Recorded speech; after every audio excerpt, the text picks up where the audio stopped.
Sir మీ పేరు? అందే జగదీష్, రాష్ట్ర బీసీ సంక్షేమ సంఘం ఉపాధ్యక్షుడు.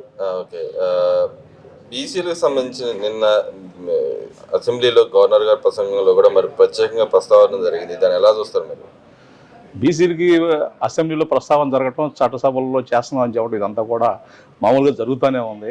కార్యరూపంకి వచ్చేదానికి ఏ విధమైనటువంటి ప్రణాళికలు కూడా అమలు జరగటువంటి పరిస్థితులు లేవు.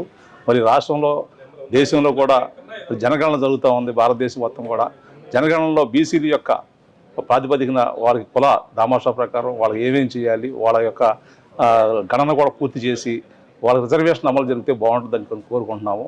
మరి ఇవాళ అంబేద్కర్ గారు ఆ రోజున 10 సంవత్సరాలు బీసీలకి ఏదైతే రిజర్వేషన్ ఉందో ఎస్సీ బీసీలు అందరూ కూడా సరిపోద్దని చెబితే ఇప్పటికి సుమారుగా 40-50 సంవత్సరాల పైన అవుతుంది.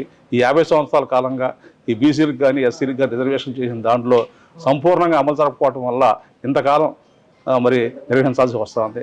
అదే కనుక చిత్తశుద్ధితో కనుక బీసీలకి ఎస్సీలకి రిజర్వేషన్ అమలు జరుపుకుంటే ఈ రిజర్వేషన్ ఎంతకాలం నడపాల్సిన అవసరం ఉండేది కాదు. చాలామంది అంటారు బీసీలు ఎస్సీ రిజర్వేషన్ ఎందుకని చెప్పేసి. చిత్తశుద్ధి లేని ప్రభుత్వాలు ఈ విధంగా బీసీ రిజర్వేషన్ ఎస్సీ రిజర్వేషన్ పట్ల కాలాపన చేస్తున్నట్టు వల్ల తీవ్రమైన నష్టం జరుగుతుంది. ఈ రోజుకి కూడా చాలా కులాలు 134 కులాల్లో మరి కనీసం 1-2 కులాలు తప్ప మిగిలిన కులాలు ఏవి కూడా సూర్యుని వెలుక్కోవడం చూడనటువంటి పరిస్థితి ఉంది. రాజకీయంగా, సామాజికంగా, ఆర్థికంగా ఇంకా వెనుకబడే ఉన్నటువంటి ఉన్నవాళ్ళని ఊరికనే ఓట్ బ్యాంకుకి మాత్రమే వాడుకుంటున్నటువంటి ప్రభుత్వాలు మార్చుకోకపోతే తీవ్రమైన మూల్యం చెల్లించాల్సిన పరిస్థితి వస్తుంది. అంటే గతంలో కూడా చూసాం, గత గవర్నమెంట్లో ఏదైతే బీసీల మీద దాడులు జరిగిన వ్యవహారం తెలిసింది. ఇప్పుడు చట్టం ఒకటి చేస్తామని చెప్పి బీసీలకి రక్షణ చట్టం ఒకటి తీసుకొస్తామని చెప్పి అంటుంది కదా గవర్నమెంట్. కేవలం కళ్ళబల్లి మాటలే. బీసీ కమిషన్ తీసుకొస్తామని, చట్టం చేస్తామని చెప్పేసి ఎలక్షన్స్ వచ్చినప్పుడు మాత్రం ఊరినే బీసీలను మభ్య పెడతం కోసం చేసినటువంటి ఈ ప్రసంగాలు తప్ప బీసీల పట్ల చిత్తశుద్ధి లేదు. మరి బీసీలుగా ఉన్నటువంటి మంత్రులు, ఎమ్మెల్యేలు కూడా వాళ్ళ వర్గాల పట్ల చిత్తశుద్ధితో పనిచేయటువంటి భావం లేకపోవటం, మరి ఒక నాయకత్వం కింద తలవంచి బతికేటువంటి పరిస్థితుల్లో వాళ్ళ రాష్ట్రంలో కానీ దేశంలో కానీ మరి ప్రజాప్రతినిధులు నిర్వహిస్తూ ఉన్నారు. ఈ విధమైనటువంటి విధానం వల్ల బీసీ కులాలన్నీ కూడా నష్టపోతూ ఉన్నాడు పరిస్థితులు మనం అందరూ చూసాం. కానీ ఇక్కడ గత గవర్నమెంట్లో దాడులను ఎలా చూస్తారు, ఇప్పుడు వచ్చిన గవర్నమెంట్లో మీకు ఏం వేరియేషన్ కనిపించింది?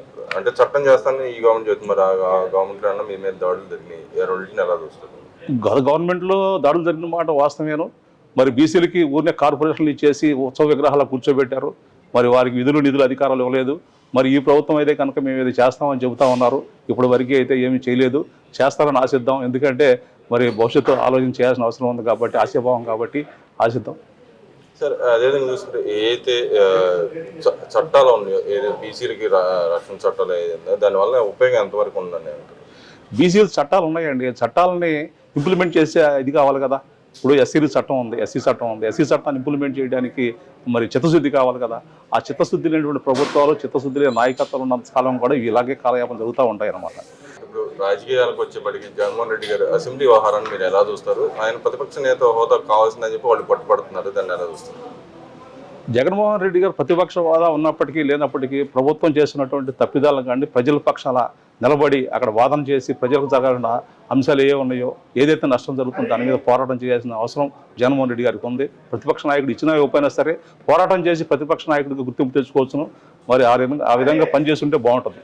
కానీ ఇక్కడ ఏదైతే నిన్న పవన్ కళ్యాణ్ గారు వ్యాఖ్యలు చేశారు, ఏదైతే మీకు ప్రజలు ఎవరైతే ఇస్తారో వాళ్ళు ఇచ్చిన ప్రకారం వస్తుంది, కానీ విడిగా మేము ఇవ్వడానికి కూడా మా చేతిలో ఏం లేదని చెప్పారు, దాన్ని ఎలా చూస్తారు? కొన్ని మీడియా మాధ్యమాల్లో మనం చూస్తూ ఉన్నాం. కొన్ని చోట్ల 3 సీట్లు ఉన్న చోట, ఢిల్లీ లాంటి చోట 3 సీట్లు ఉన్న వాళ్ళకి కూడా ప్రతిపక్ష హోదా ఇచ్చారని చెబుతూ ఉన్నారు. కొన్ని చోట్ల 10 సీట్లు ఉన్న వాళ్ళకి కూడా ఇచ్చామంటున్నారు. మరి ఇది ఏమైనా రాజకీయంగా ఏదైనా ఇబ్బందికరంగా ఉండి చేస్తున్నారో మనకు తెలియదు. కానీ కరెక్ట్గా చట్ట ప్రకారం ఇక్కడ మాత్రం ఇచ్చి ఉంటే బాగుండేది. ప్రతిపక్ష నాయకుడిగా ఇచ్చి ఉంటే కనుక అతని పాత్రను పోషించేవాడు. ఆ ప్రతిపక్ష పాత్ర ఇచ్చినా ఇవ్వకపోయినప్పటికీ కూడా ప్రజల పక్షాన ప్రజల సమస్యలు పోరాటం చేయడం కోసం జగన్మోహన్ రెడ్డి గారు ముందుకు వచ్చి ఉంటే ఆయన క్రెడిట్ వచ్చేది మార్కెట్లో. అదేవిధంగా పవన్ కళ్యాణ్ గారు నిన్న వ్యాఖ్యలు చేశారు, మీకు ఇవ్వడానికి అవకాశమే లేదు, అవకాశం లేనప్పుడు దాని గురించి ఎందుకు పగలాడుతున్నా ఇవ్వు అని చెప్పి కరాఖండిగా చెప్పారు కదా. అది కరెక్ట్ కాదండి. ఎందుకంటే ప్రతిపక్షంలో ఉన్నది ఒకే ఒక్క పార్టీ, ఏ పార్టీ అన్నా అవనండి. మరి ఆయనకి ఇచ్చి ఉంటే బాగుండేది.